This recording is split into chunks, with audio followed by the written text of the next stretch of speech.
Hello, welcome back to our channel, American Ultras Talk. If you're new around here, get used to this. We do cover some of the most obscure topics in the USMNT sphere, but we really enjoy doing it. So this time around, we're doing the GA Cup. It's a really exciting competition where some of the world's best academies gather in Florida and battle it out. Really exciting. We've seen some good players in recent years that are now in MLS Next Pro, already have some pro contracts like Taha Habrun, Ruben Ramos, Caden Glover, players that have been around the U.S. youth national teams have emerged from this competition. It's always nice to see our youngsters battle it out against some of the world's best academies. So great experience for them. It's a nice, fun tournament. The group stage is done, Braden, and now we have the first round of 16 set up for the U15s, U17s. First game that we have coming up is Valencia, who topped their group very impressively so, facing off against Orlando. Who you got going through on the next round? Yeah, starting out already with one of the best teams, I think, in this competition with Valencia.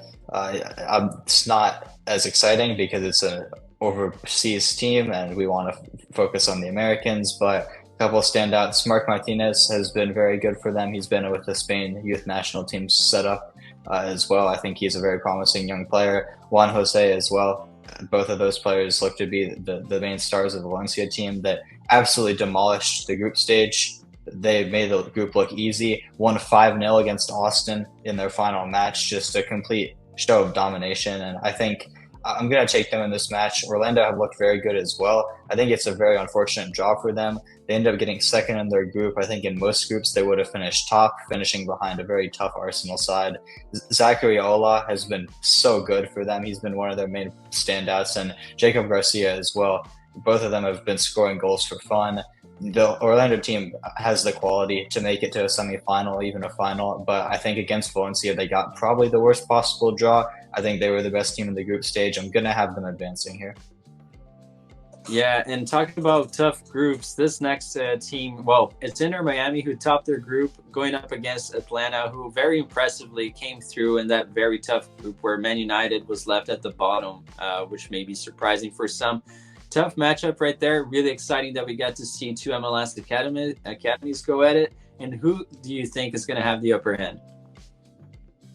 We'll start with Inter Miami, the biggest name team in MLS now due to their couple of players that they've signed. But their academy, I actually don't think this group is that good. I was very disappointed because Inter Miami were in the same group as my Union, and we've completely capitulated. Miami ended up winning the group. I don't think it was that great. Genk and FC Dallas were also in that group. None of the teams really looked too spectacular. The only main standout is Zidane Cadet from Inter Miami. I think he's a very good player at this level. But ultimately, Atlanta, like you said, completely demolished Manchester United's. What there was their U14s, but it is their top U14s playing up a year. But it's one of the premier teams in the world, so you would expect them to still do well. And Atlanta just completely played them off the pitch. Ignacio Suarez, I thought in the midfield, was one of the best players in the entire age group during the group stage. Fred Bond at right back, playing up a year as a 14-year-old, looked really, really solid. And Ivory Covington as well, just completely embarrassed the Manchester United defenders in particular in that game, scoring a brace and looking good throughout the rest of the group stage. I think I'm going to take them to beat Inter Miami, although they ended up actually finishing second in their group and Miami won it, getting more points. I think it was a weaker group for Miami. I think Atlanta has more talent on the pitch. They have some very high-rated defenders as well that I didn't even mention. I think they should be able to win this game. Yeah, and as Braden goes through these lists, at the end of this analysis of the round of 16 for the U15s, Braden's going to name 3 players to watch, some players that you guys need to keep an eye on. It's always fun to see these prospects. Now on to the next matchup. It's a California derby, if you want to call it that. It's the LA Galaxy facing off against the San Jose Earthquakes. Now on that game, I don't think that either one of those two was particularly strong in the group stage. Do you disagree, Braden? Do you think it's a weak matchup? And if so or not, who do you think is going to advance? I actually do disagree. I think the LA Galaxy weren't great, like you said. I think there's a pretty weak team, one of the weakest here. Aaron Medina was very good for them in the group stage. He was one of the main reasons they got through. I think he's a pretty solid player. for their team. But I think ultimately the group they were in with Toronto, Monterrey, and Columbus Crew probably was the weakest one in this entire age group. I don't expect anything from them. As for San Jose, I do disagree because I think they were very impressive in the group stage, got out to a quick start, did what they needed to do. They won their 2 games and were able to sit back, relax against Charlotte. They ended up losing that last game, but it didn't matter. I'm not sure if they did play their backups or not, but for all intents and purposes, that game didn't matter. They had their group locked up. They won the group regardless. Actually, I believe that result put Charlotte through. So congrats to Charlotte for them winning a meaningless game. But we'll get onto them a little bit later. I think Quakes are very good. They have one of the top players in this age group in the country. I think the top one, KK Spivey, is such a good player. He's one of the main players to watch for this entire tournament, not just the U15s. Marcelo Avalos in goal wasn't at the group stage due to international duty, but I believe he will be back for the knockout stage, which is a huge boost because I think he's the best goalkeeper in America for his age group as well. Having him back is a huge boost. Warren Boyce has been their other standout in the group stage. Him and KK have been combining excellently, and I think the Quakes should breeze by Galaxy in this matchup. Yeah, and I mean, it'd be nice for the Earthquakes to do well against Galaxy in some level. Now, moving on to Brøndby, who are really impressive, facing off against Cincinnati, who are also trying to do better at the academy level. I see that they're investing heavily on youth and in their infrastructure. Nice matchup right there. Always nice to go away from these MLS battles into facing an overseas team. How do you think that the Americans are going to do in this game, Braden? Like you said, Brøndby are a very tough team. Their main standout was Christian Nielsen, scored 2 goals for them in the group stage, but they actually made it out of a group that was a bit of a shock because Chicago Fire U15s, I think them and the Quakes were probably the 2 favorites coming into this tournament, at least in terms of American teams. I think there's some foreign teams as well, like I mentioned with Valencia and a couple others we'll get to, that can really give these teams a challenge, maybe be the favorites. But the Fire, they boast one of the top 2010 born players in the country, Robert Turdine, but they just capitulated. Brøndby taking them out excellently. I think this team is very dangerous, and they're going to be ones to watch. As for their opponent, FC Cincinnati, I don't think this age group for them is that strong. I'm very surprised they made it out of the group stage, in all honesty. I'm not sure. Maybe it was a bit of a weak draw. I think Sporting in that group were good, but DC and Portland, very lackluster. Easy 6 points for them there. Their only standout really is their goalkeeper, Luke Bros. I think he's a pretty solid player, and he's going to have to be to keep them in this game. But ultimately, I think Brøndby is going to be too much for them. All right, that brings us to St. Louis against Arsenal. This may be a blockbuster match for some people who have been watching. Very impressive teams, I think, during the group stage, and it should be one of this round. Who do you think is going to make it through? It's a bit of a funny story as well because last year in the GA Cup U15, it was the exact same matchup, and it would have been on the exact same day too, except for all the round of 16 games this year got delayed one day due to weather concerns. It would have been the exact same day, exact same matchup. Last year, Arsenal did win 2-0. I'm expecting more of the same. For St. Louis, they don't really have too many standouts. Hagen Burrows is really the only one that I can point to for them. For Arsenal, they were excellent in the group stage. Like I mentioned earlier with Orlando, they did win that group with, like I said about Orlando, one of the toughest teams in it. So I don't have enough good things to say about this Arsenal academy. Yohanan Latutala in goal is their main standout, had some very clutch saves in the penalty shootout earlier in the group stage. And then a pair of Jadens, Jaden Adatiba and Jaden Oba, are their main standouts in attack. I think both of them are very dangerous players, very good for the level. They should have no problems with St. Louis City. I don't think this game will be particularly close. All right, and that brings us to the first American side that's not from overseas. It's Toronto FC. They're going to be facing up against Portugal. I don't know why I said that. Sporting. Yeah, Sporting against Toronto. Who do you think from this battle of Portuguese and Canadians, who seem to have a relationship now that they share some dual nationals? Yeah, I mentioned Toronto's group earlier when we talked about the Galaxy. They made it out in second on 5 points, just barely making it out. Almost didn't. NYCFC were very close, but Toronto ended up ultimately winning the tiebreaker. They were runners-up in what I said already was the weakest group. Sporting Club de Portugal, like you said, I think were very impressive. when I was able to watch their game members in the group stage, absolutely demolished them 4-0. They were very impressive. Francisco Simões looks like one of the best players in this tournament. He's already contributing with a couple of goals. Was one of the best players in the group stage, just in general. And then another shout out I want to give, Jose Garrafa, the 13-year-old for Sporting Club de Portugal. I think he's such a good player. He's one to watch for the future, a very promising winger. And for a club who's produced some of the best wingers in world football, Cristiano Ronaldo, Luis Figo, Rafael Leão, I think Garrafa could maybe be next up in that line. He's only 13. You don't want to get too ahead of myself, but playing up at this level for the U15s and already looking so good, I think he's one to keep an eye on. And if he does turn into a world-class player, you definitely heard it here first, because I don't think anyone, even in Portugal, will be mentioning a player so young. But with that being said, I've praised Sporting so highly. They're going to win this matchup, in my opinion. Yeah, and interesting fact, with that name, Garrafa, which means bottle in Portuguese, I think Spurs are definitely an eye. And now moving on to the matchup. Toulouse, the French club, going up against Charlotte FC, sneak through and round of 16. Do you think their adventure goes any further, Braden, or is it the end for them against the French side? I'll make it short and sweet. It's the end for them. They shouldn't be here. The only reason they are here is because, like I said earlier, Quakes had nothing to play for in their last game. Charlotte ended up beating them. Props to them. It's a tough Quakes team, but they had no incentive to win. Charlotte had every incentive to win. They only got through because of that. Toulouse were very good, winning all 3 games in regulation. For those of you who don't know, in GA Cup, it's two 30-minute halves. If the game is tied, you go to a penalty shootout for an extra point.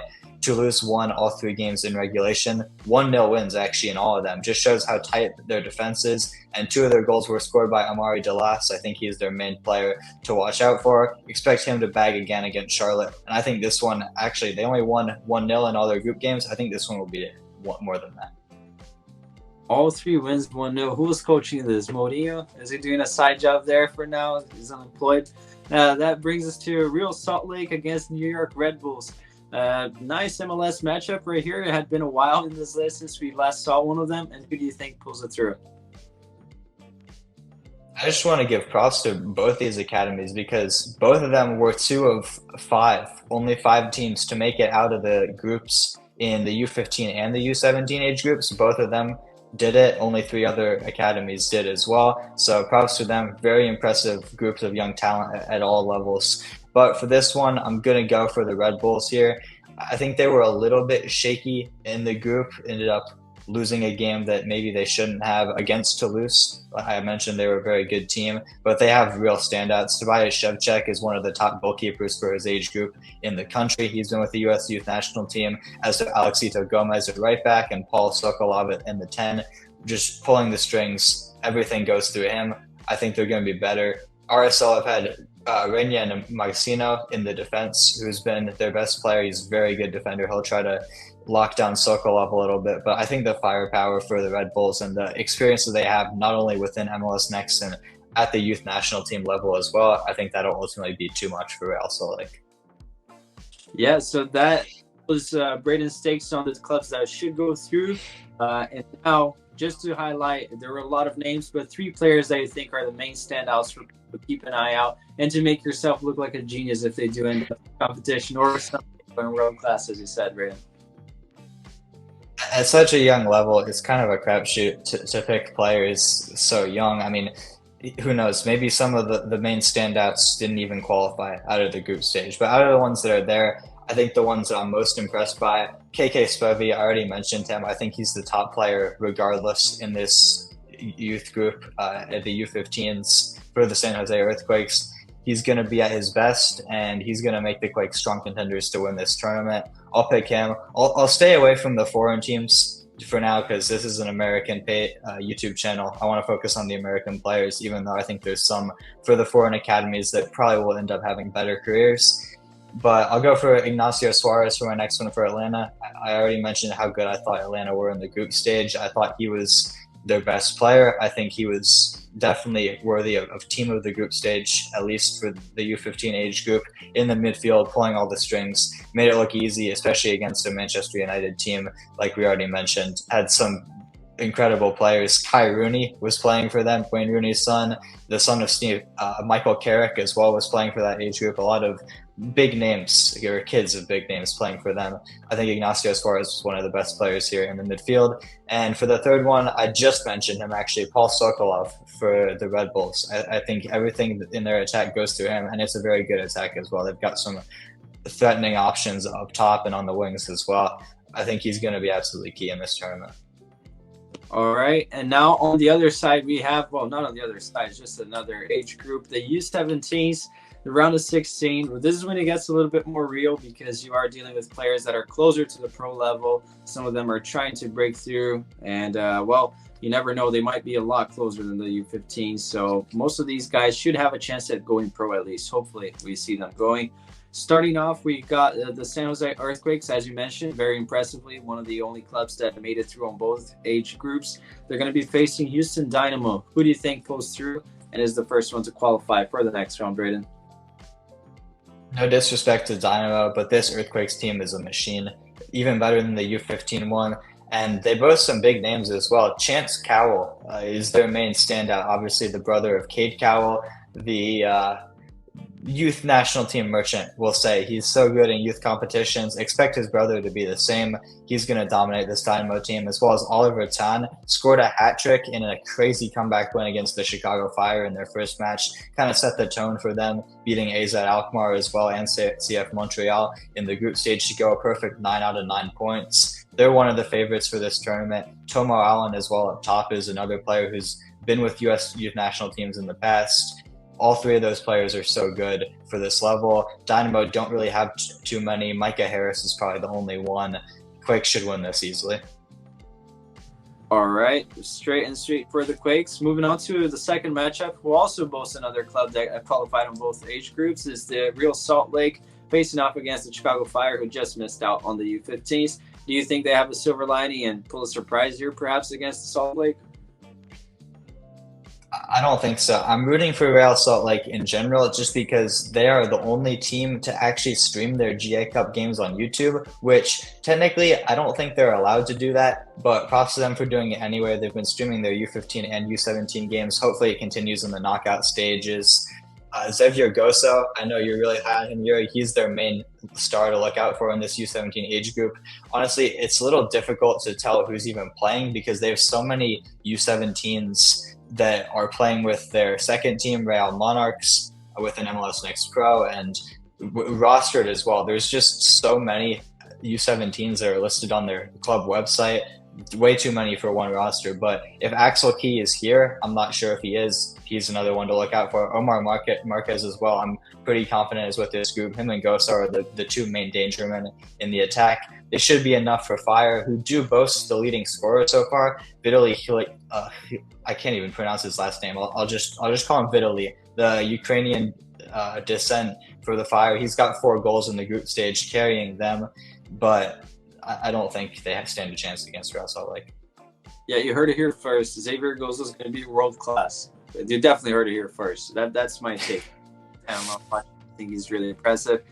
Anyways, another MLS clash is going to be FC Cincinnati against Kansas. Really nice for Kansas to make it to the next round. Do you think they pull through? And I think some people are a lot higher on this Sporting KC team than I am.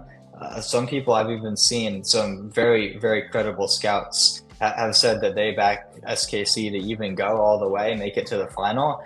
I think Johan Ortiz is their main dangerman. He's the one to look out for from this team. But I really like this FC Cincinnati team. Maybe it's just because they beat the Union in the group stage, but they have some really good players, including former Union striker Stefan Chirilla. Dude is an absolute weapon. He has over 30 goals this season for an MLS Next team. That's unheard of. He's so good. He's bagging in the group stage as well. Jaikees Fields, playing for them as a guest player, another attacking option. He plays for Hoffenheim U17s, or he has been anyway, and he's playing for Cincy. I wouldn't be surprised to see him permanently sign for Cincy and try to make his way up through their system. If he does, he'll be with the second team almost immediately, as will Chirilla, I expect, after the GA Cup. I think both of them, if they do stay at the club, will be there. just top striking options. And Justin Hilton as well has been incredible for them. Kind of a bit of a shocker there. He's not really one of the main players that I was looking into before the tournament, but he's been excellent. I've got Cincy going through here. All right, and now we finally have a clash of an American club against a foreigner. It's LA Galaxy against River Plate. Game right there. It's Americans going up against Argentinians. Who do you think is going to win this one? Do the Galaxy pull through and send them back to Argentina? No, I'm just kidding. No hate on Argentina. Yeah, and we saw River Plate's game against LAFC. The other Los Angeles academy was actually streamed. They ended up beating them 2-1. I think it'll be more of the same here. I really like some of the players that this Galaxy team. Dylan Vanny in particular is very good. But Owen Ortega in the midfield for River Plate, kind of an American name, Owen. But I think he's very good. They're number 10. He pulls all the strings. In their game against LAFC, he had an incredible through ball that led to their first goal. I think scored their second as well.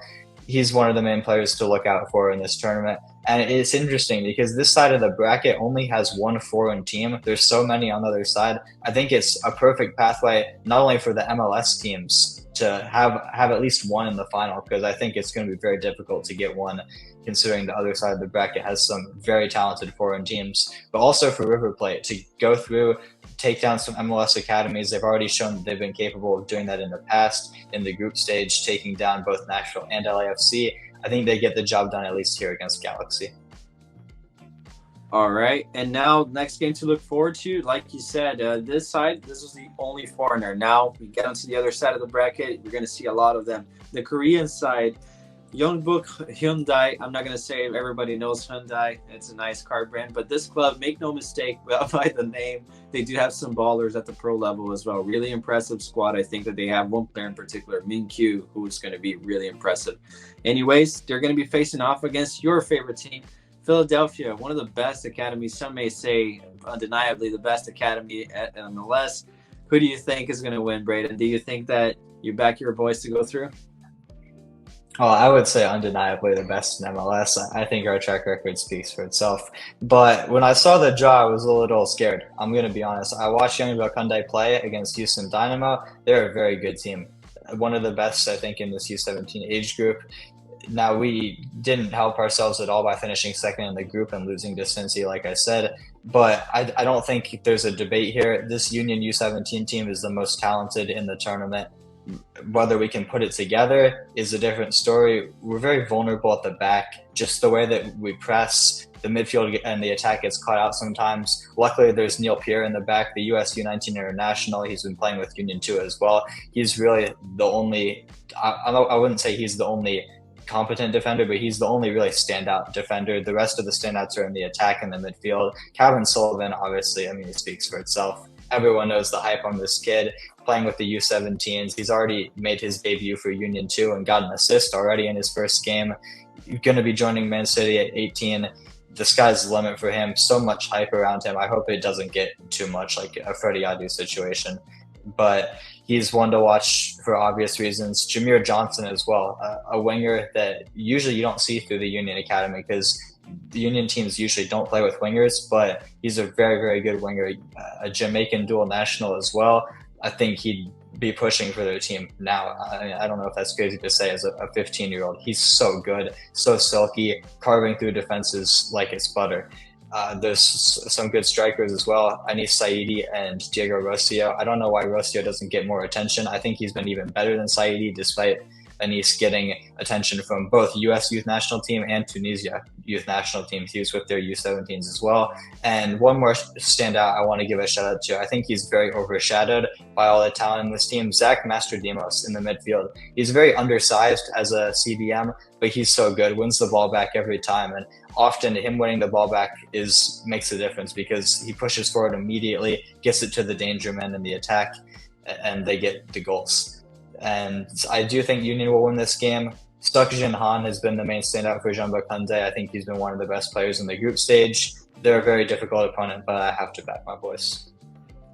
All right, as you should. And now we go into New York Red Bulls going up against Hajduk Split. Some of you guys may know Hajduk Split, the same club that has Rokas Buksta as one of the most exciting American talents. Do you think they have any exciting talents right here to upset New York Red Bulls?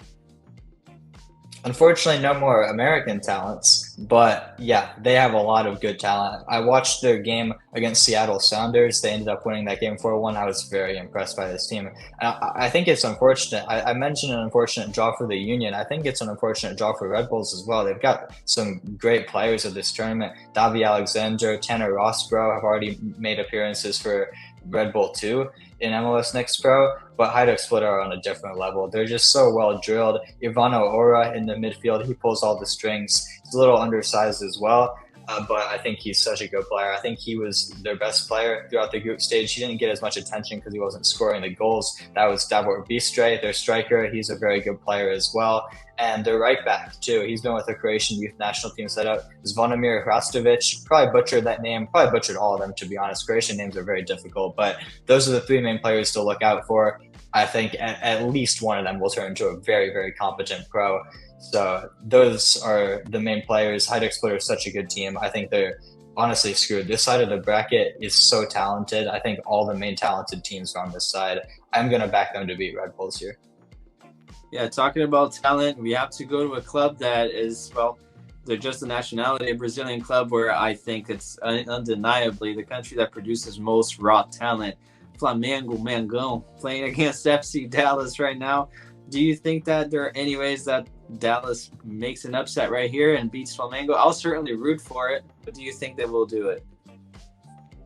They're going to need Nicolas Arango and Ian Wittes-Hughes to be at their best. They were the two main standouts in the group stage. I do think this Dallas team is very talented, but I am a Flamengo fan as well, so I have to back the boys. Coached by Felipe Luis as well, a Brazil Atletico Madrid legend, which is a bit of an interesting storyline. It's a shame the only game that was actually streamed for them was their last game. They were already qualified. They played their backup, so we weren't able to get too good of a look at their main players, but I think we already know how many good players Flamengo has produced, especially recently. Lucas Paquetá, Vinicius Jr., the list goes on. I think there's going to be more in this line, and they're going to take down FC Dallas. All right, and if they do, they'll face the winner of PSV or New York City FC. A nice matchup of two academies that also have some reputable players that came pro. So it should be an exciting conference. And who do you think makes it through?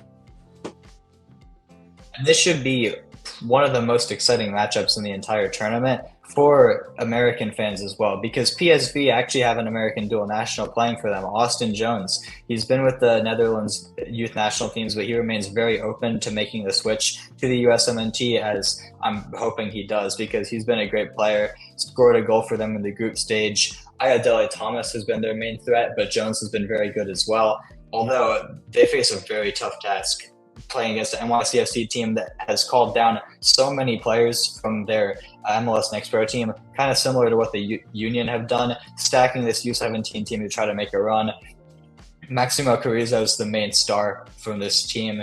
I think he's been very hyped for a while now.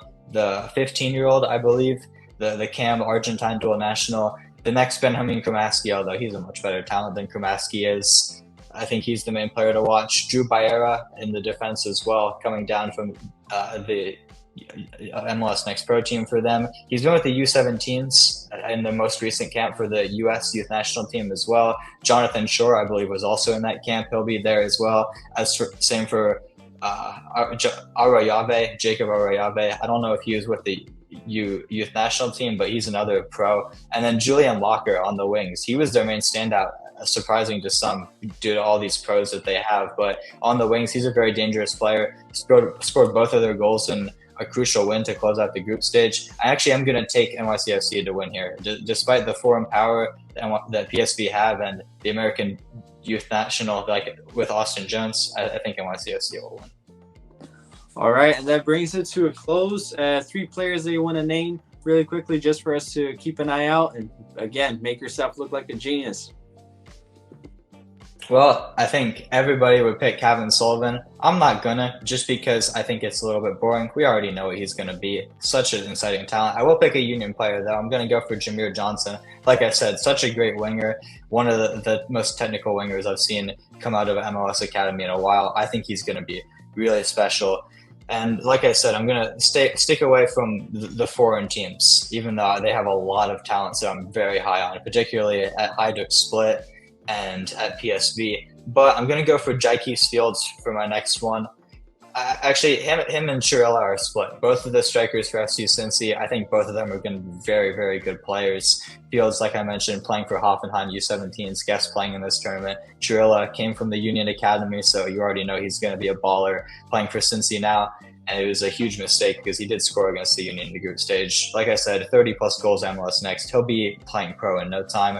And then for the third player here, it's a very difficult one with all the talent here. I'm going to go for Maximo Carrizo from NYCFC. Like I mentioned, one of the last teams. I think this team's very talented. They could easily make a run at this title, and Carrizo's been playing very well for their MLS Next Pro side as well.